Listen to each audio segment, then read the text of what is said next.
Buenos días a todos. En Contralínea documentamos el caso de una empresa acusada de defraudar de manera sistemática a un número indeterminado de personas, pero se acumulan más de 70 millones de pesos, de acuerdo con lo que hemos podido nosotros comprobar. Este fraude, señor presidente, se realiza a través de una empresa llamada Corporativo Rancho San José, que engaña a las víctimas diciéndoles que hay proyectos de inversión y en realidad las personas pues tratan de invertir en estos supuestos proyectos de exportación de productos agropecuarios y no vuelven a ver su dinero. Lo grave de este asunto es que quien se encarga de operar estas estafas, el acusado de operar estas estafas, es un servidor público federal, específicamente del Poder Judicial de la Federación, de nombre Alberto Limón Lazón González, quien es secretario en el 17 Tribunal Colegiado en materia administrativa del primer circuito. Él aparece precisamente en esta empresa como, decíamos, presidente del Consejo de Administración y al mismo tiempo es secretario de este tribunal. Lo peor aún es que también la magistrada Amanda Roberta García González del mismo tribunal aparece como tesorera del Consejo de Vigilancia. Estamos hablando de dos funcionarios de este 17 tribunal acusados precisamente de participar en estas estafas a través de este rancho y como usted imaginará, las denuncias, tanto penales como de carácter mercantil, no avanzan en las instancias de procuración de justicia de este país. Resulta, señor presidente, que precisamente este tribunal en el que se encuentra la magistrada Amanda Roberta García González fue el que votó por descongelar las cuentas de Genaro García Luna y que dentro de otras de las propias irregularidades que se señalan precisamente en la investigación que hemos podido realizar es que la persona, el funcionario, el secretario de este tribunal se regodea de su propia influencia en el Poder Judicial y a las propias víctimas incluso les espeta que hagan lo que hagan, no podrán recuperar nunca su dinero. En este sentido, señor presidente, nosotros tenemos documentado esto que le estamos comentando, la participación de la propia magistrada aparece en documentos del registro público de la propiedad que pudimos consultar sobre esta corporación y tenemos, bueno, pues información que dan cuenta de documentos firmados por este secretario del poder del 17 Tribunal Colegiado en materia administrativa del primer circuito. La pregunta, señor presidente, es, ¿qué le puede usted decir a las víctimas de casos como este y de otro tipo de casos donde pues prácticamente son personas defraudadas o abusadas por integrantes del propio Poder Judicial que pues nunca acceden realmente a la justicia? Por esto que también aquí ya se ha comentado, que prácticamente aquellas denuncias que involucran a personajes de este Poder Judicial de la Federación no avanzan. Bueno, hay que seguir luchando. No hay que ceder, no hay que rendirse, hay que seguir luchando por la justicia. Entonces, que continúen con sus denuncias, que nosotros podemos ayudar, tenemos la obligación de hacerlo, de asesorarlos, en este caso que vean a la secretaria de Seguridad y Protección Ciudadana, Rosa Isela Rodríguez, que nos den todos los datos y que se vuelva a tratar el asunto aquí, que se vuelva a tratar, porque antes todo esto se hacía en el anonimato y por eso se sentían omnímodos, con poder absoluto. Entonces, ahora todas estas cosas las vamos a ventilar aquí, todo, porque eso tiene que ver con el Consejo de la Judicatura, que también no sirve para nada, es un florero, está de adorno, porque si funcionara el Consejo de la Judicatura del Poder Judicial, pues ellos tendrían que estar viendo esto de ¿cómo se va a contratar en el Poder Judicial a quien está acusada por firma de contratos ilegales, inmorales, en la época de García Luna? ¿Cómo el Poder Judicial va a contratar a esta señora? ¿Y qué hace el Consejo de la Judicatura? Que es el órgano que debe de vigilar el recto proceder de jueces, de magistrados, de ministros. Pero resulta que la presidenta del Tribunal de la Suprema Corte es también la presidenta del Consejo de la Judicatura. Y hay otros miembros, pero todos se callan. Y también, ¿por qué el silencio? Porque no todos están metidos en los enjuagues. No. Es que ganan muchísimo dinero. Una gente que gana 500,000 pesos mensuales, ¿qué va a estar preparado? ¿Qué sensibilidad puede tener en hacer justicia? O si alguna vez pensó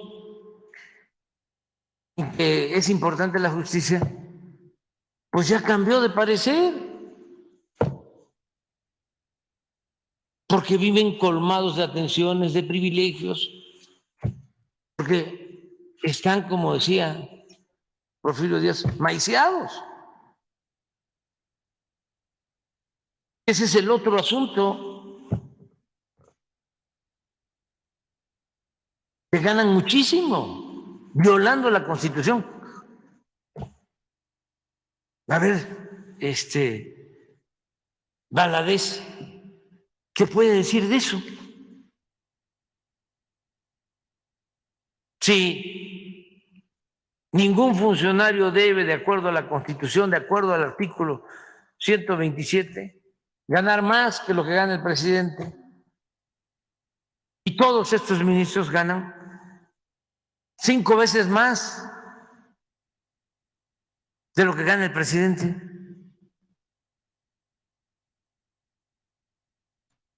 Hay que seguir adelante y no rendirse.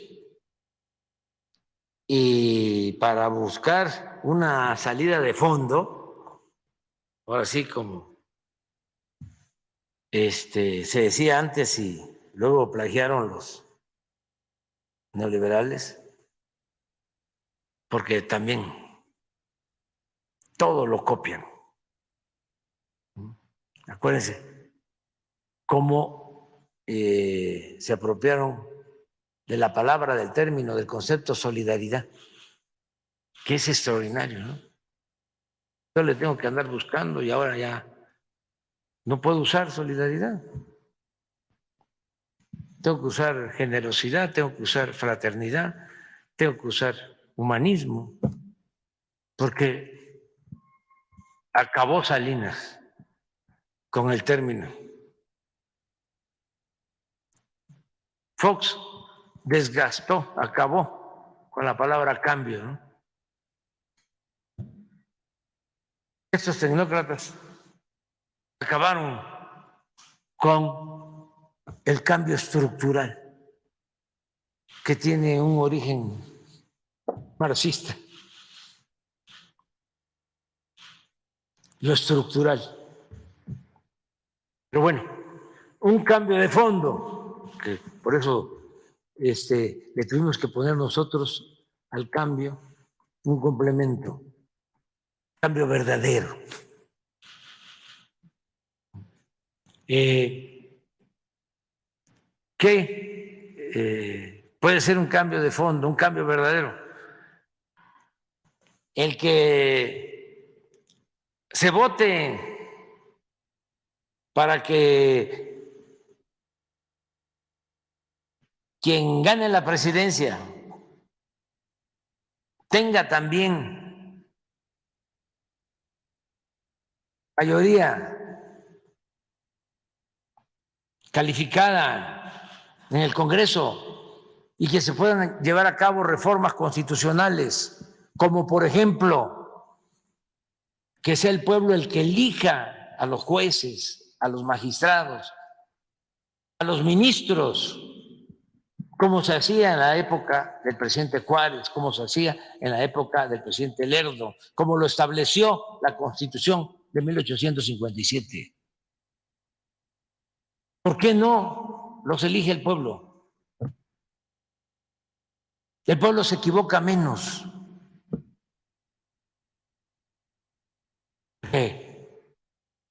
También se habla, ¿no? De eso. No, el pueblo se equivoca. Hasta los intelectuales más famosos, ¿no? Bueno, han llegado aquí a decir que el pueblo no existe. No aquí, porque aquí no lo permitimos eso. Pero aquí hemos visto cómo intelectuales, entre comillas, se han atrevido a decir de que el pueblo no existe. No, sí, existe el pueblo y es el que manda. El pueblo tiene un instinto certero, el pueblo es sabio. Y vas a ver, elegir. Y esto va a ayudar mucho, porque si no, sigue la complicidad, siguen las componendas, continúa la mafia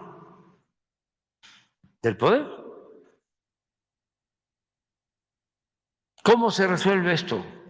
Con el método democrático. Se elija, es el pueblo el que decida. Eso es lo que hay que estar pensando en el caso del Poder Judicial. Y felicidades a ustedes por el periodismo que hacen de investigación. Nos ayuda mucho a nosotros. Por ejemplo, este abogado que promueve los amparos, uno de ellos, el más activo, Carrasco, sí, yo me enteré de él por la revista de ustedes, porque ustedes hicieron la investigación del dinero que entrega el gobierno de Estados Unidos a este grupo. Y no tenía yo conocimiento, o sea, sabía pues de que le daban dinero a Claudio X González y a todo ese grupo, pero no sabía yo cómo se distribuía, cómo lo usaban, quiénes eran contratados para llevar a cabo toda la labor en contra en juzgados y promover los amparos. Entonces, felicidades por lo que hacen. Gracias, señor presidente. Pues es trabajo de interés público, más allá, sin ningún tipo de otra